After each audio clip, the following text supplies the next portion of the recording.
Railing અડી ગઈ છે, આખી રેલિંગ પર પ્રેશર આવી જશે. રાજસ્થાન, મધ્યપ્રદેશ, મહારાષ્ટ્ર, ગુજરાત, ઘણી મોટી સંખ્યામાં અહીંયા તમે પધાર્યા છો. તમારા બધાનો હું મારા પરિવાર વતી તમારા બધાનો આભાર માનું છું. આજે જ્યારે હું એકલી છું, તમે બધા મારો હાથ મજબૂત કરવા માટે આજે મારી સાથે આવીને ઉભા રહ્યા છો.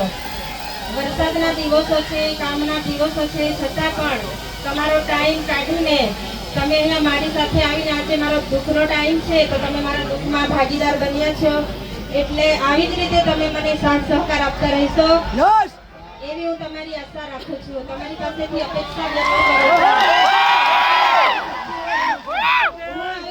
એકલી છું, મારો પરિવાર જેલમાં છે અને મારે ઘરે બાળકો પણ છે, છતાં પણ તમે બધા મને સાથ સહકાર આપો છો એટલે હું હિંમત રાખું છું. મારા મનોબળને મજબૂત કરો છો. તમે મારો મને સાથ સહકાર આવી રીતે મળતો રહે એવી હું આશા વ્યક્ત કરું છું. અને બીજું, હવે જે 18 દિવસનું બાળક હતું, આપણે બધા જાણીએ છીએ 10 દિવસ જેલ ભોગવીને આવ્યું છે, પણ તમે બધા અહીંયા એકતા બતાવી અને હાલ જાણવા મળ્યું કે જામીન મળ્યા છે. તો આવી જ રીતના બીજા અન્ય લોકો પણ છે, આપણા ધારાસભ્ય પણ છે, એ લોકોને પણ આપણે આવી રીતે બહાર લાવવાના છે ટૂંક સમયમાં. એટલે જ્યાં સુધી ન્યાય ના મળે ત્યાં સુધી આપણે આપણી લડત ચાલુ રાખવાની છે.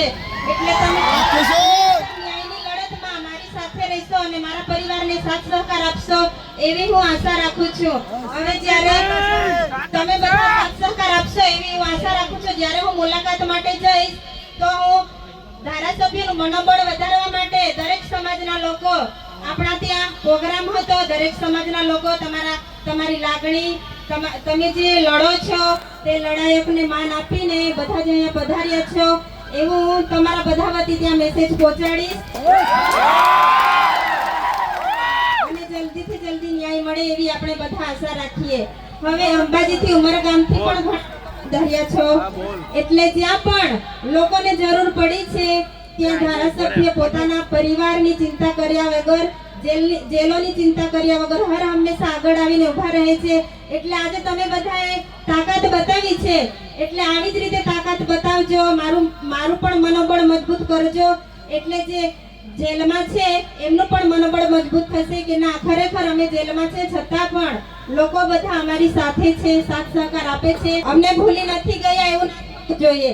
એટલે તમે બધા સાથે રહેજો, સાથ સહકાર આપજો એવી હું આશા વ્યક્ત કરું છું.